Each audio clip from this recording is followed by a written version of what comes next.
Ayan, mga Canaises. Ayan. Petron SAE 40 Rev X para sa Motorstar natin. Pwede yan. May mag-alala, hindi kayo masisiraan dyan. Rev X lang. Mas mura to. Less than 200 pesos lang to.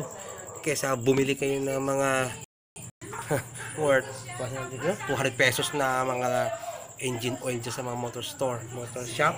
Ito, 150 lang pare. 150 for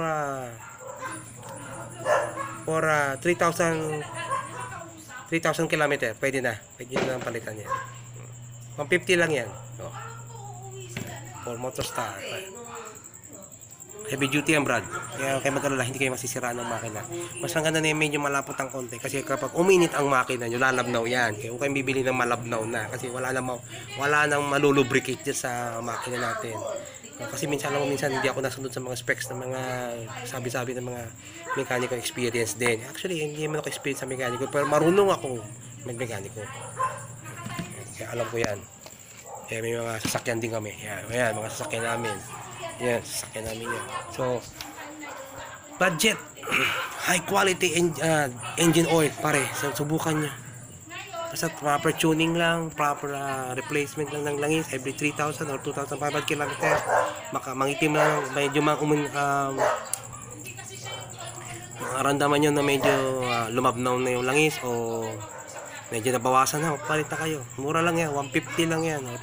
Pinakamahal na yung 200 na Rev X Petron. Yan. 1 liter. 1 liter to talaga. Sinasagot ko yan. 800 ml. Walang 800 ml sa akin. 1 litro talaga. 1 litro nilalagay ko dyan. 800 ml sa akin. Yan. Yan ang Motorstar ko. Yan. Happy New Year po. Ayan. 2016 yan. Motorstar. 2016 na purchase yan. 52,000 kilometer na ang reading yan. Kilometer reading yan. Teka. Ayan, kilometer reading yan. Okay. Naka-setup yan. Modified. Pero yung makina, nakabili na yung makina ng 125cc. Sasampa ko dyan after na mag-blow by na to. So, tagal pa eh. Tagal pa mag-blow by yan. Ganda pa ng usok. Wala pang usok. Maganda pa compression ng makina na to.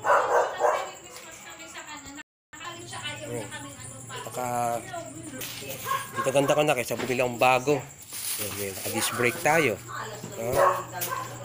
Aftermarket spring. Yan. Aftermarket na disc brake. Aftermarket na rin ng mga goma natin. 60, 80, 17 yan. Walang plaka. Ito yung may problema dyan. Re-reset na tayo. Sabi nila shifter lowered, naka-lowered din. So gumamit ako ng aftermarket na stand, side stand. Ayan. The rest stock pala yan.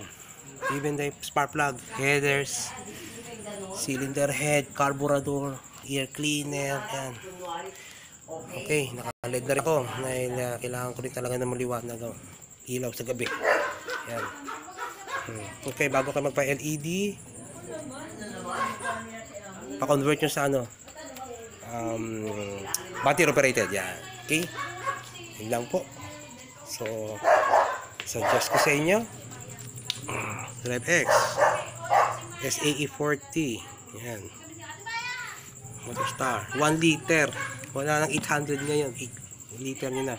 Para better lubrication. Better performance. Okay. Thank you. Happy New Year.